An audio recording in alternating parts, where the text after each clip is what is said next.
Radio Rocher, Une question à l'improviste. À l'improviste. bien, Oh, tu sais, je te demandais ça comme ça. À l'improviste. on est prêt. C'est à l'improviste. Sur Radio Rocher.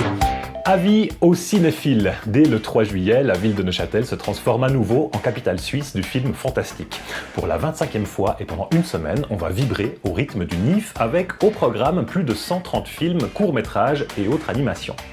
Mais les habitantes et habitants de Neuchâtel n'ont bien sûr pas attendu le NIF pour se faire une toile et je me propose donc de vous raconter aujourd'hui l'histoire de quelques salles de cinéma neuchâteloises. À l'improviste. Sur Radio Rocher. On est dans les années 1890 en France. Les frères Lumière, mais aussi d'autres inventeurs, développent le cinématographe, une machine qui permet de projeter des images animées sur grand écran, une attraction incroyable.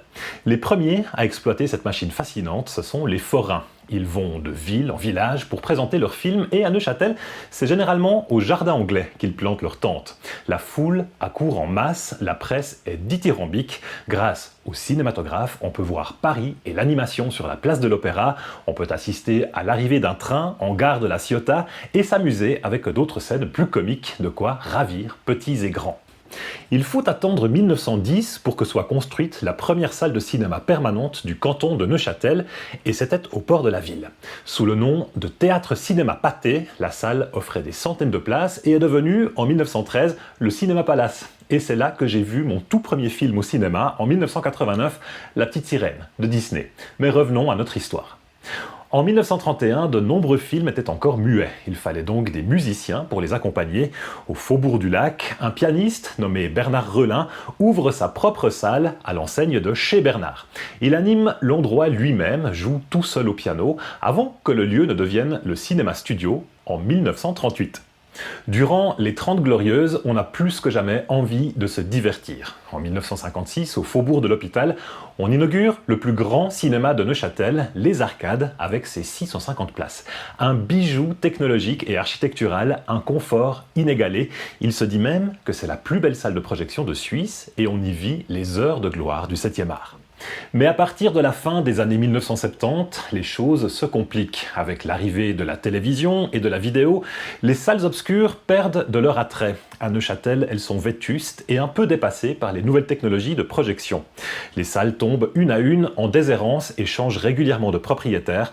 En 84, elles passent quasi toutes aux mains de Vincent Esposito, un Genevois qui possède déjà une dizaine de cinémas en Romandie. En ces temps difficiles, Vincent Esposito est, à ma connaissance, une des premières personnes qui vient exposer la réalité économique des salles de cinéma dans les journaux régionaux. Et selon lui, les salles neuchâteloises ne sont pas rentables. Si rien ne change, il va fermer toutes les enseignes qu'il possède, 5 en ville et 4 à la Chaux-de-Fonds. Sa menace, il ne la mettra pas à exécution, mais il se retire quand même du marché neuchâtelois. Il vend ses biens à un Biennois, Vital Eppelbaum, déjà connu des Neuchâtelois car c'est le propriétaire du cinéma Apollo et c'est lui qui en a imaginé le concept. 3 salles, Apollo 1, 2 et 3, pour 3 types de films allant du grand spectacle au genre art et essai.